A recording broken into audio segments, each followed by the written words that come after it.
Part 1. Car, American, scarf, carpet, ticket, scooter, cuckoo, pocket, sky, cup of coffee, school, of course, because, like, look, milk, plastic, talk, work, axe, gold, goat, girl, glass, bag, seat, Sam, Saturday, Sunday, sailing, sensible, outside, seaside, zoo, Z, zip, buzz, peas, prize. Part 2. I'm Sanger Ransford of New York. Ransford began again. I fell off a yacht. I am hungry. The man's only answer was to raise with his thumb the hammer of his revolver. Then Ransford saw the man's free hand go to his forehead in a military salute, and he saw him click his heels together and stand at attention. Another man was coming down the board marble steps, an erect, slender man in evening clothes. He advanced to Ransford and held out his hands in a cultivated voice marked by a slight accent that gave it added precision and deliberateness. He said, "It is a very great pleasure and honor to welcome Mr. Sanger Ransford, the celebrated hunter, to my home." Automatically, Ransford shook the man's hand. "I've read your book about hunting snow leopards in Tibet. You see," explained the man, "I am General Jerov." Ransford's first impression was that the man was singularly handsome. His second was that there was an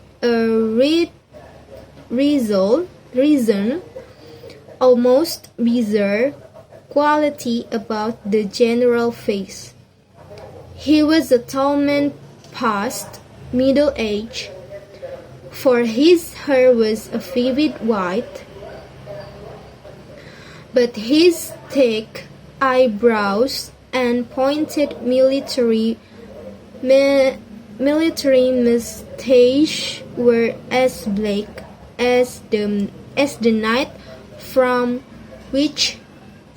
the witch. Ransford had come.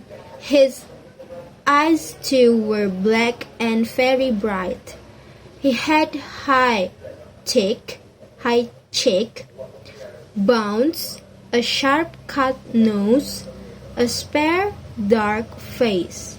The face of a man used to giving orders, the face of an aristocrat.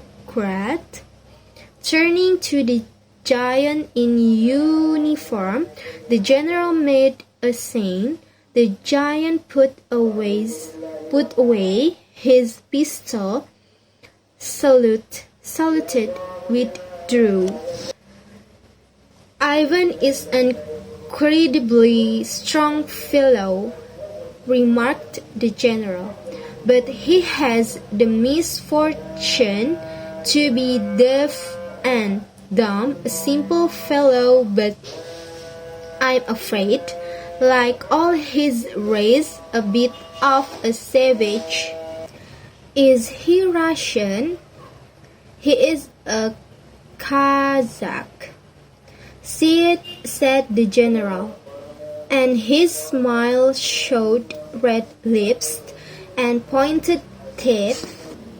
Said the general, and his smile showed red lips and pointed teeth. So am I. Come, he said. We shouldn't be chatting here. We can talk later. Now you want clothes, food, rest. You shall have them. This is a most restful spot. Ivan had reappeared,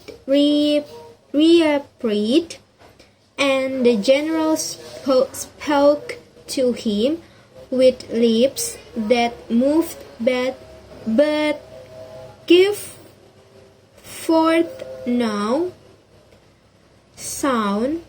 Follow Ivan, if you please, Mr. Ransford, said the general. I was about to have my dinner when you came. I'll wait for you. You will find that my clothes will fit you, I think. Part 3.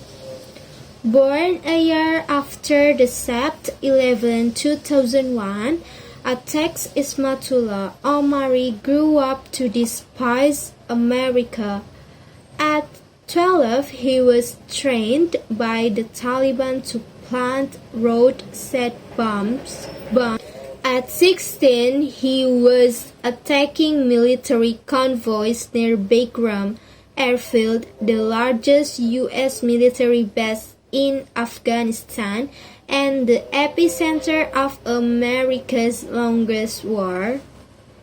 Now, Omari triumphantly stands guard at one of Bagram and says the Americans are gone, but the 19-year-old still doesn't understand why they came in the first place.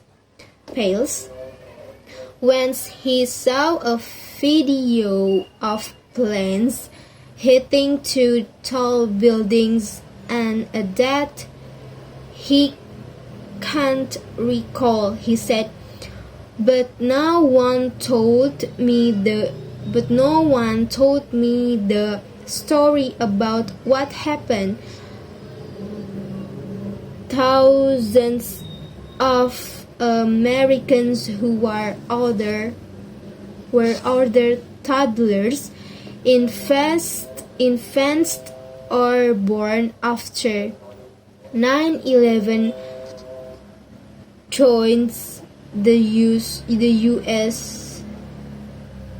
military to serve their nation, combat terrorism, and foster democracy in Afghanistan. They included 11 of the 30 American service members killed in a bombing by an Islamic State affiliate at Kabul's airport in August during the last days of Americans' two-decade-long conflict. In Afghanistan, a parallel generation of Taliban fighters battled the Americans, their lives also distinctly shaped by the 9/11 attacks. Many were children when they first tasted war, trading their childhood for what they were told was their duty as Muslims, but they grew up in a world where the 9/11 attacks were either obscured or misrepresented in their lives. It was an alternate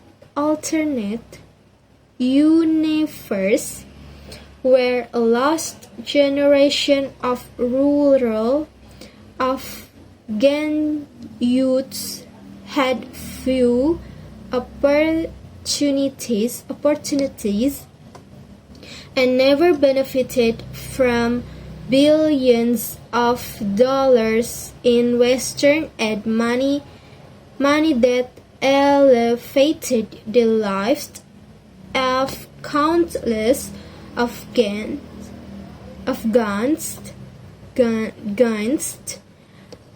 filling the void where Islamic schools known as madrasas that shaped the minds of futures young Taliban fighters then learning and their childhoods inevitably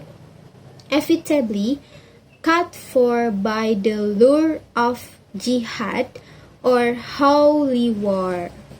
The Washington Post interviewed 14 young Taliban fighters from 7 parts of the country, all born between 200 and 203, to see what motivated a generation to take up arms against U.S. forces when it had no memory of the 1990s Taliban movement or its ouster in 2001 after the attacks of Sept 11. What does their future look like in the new Afghanistan?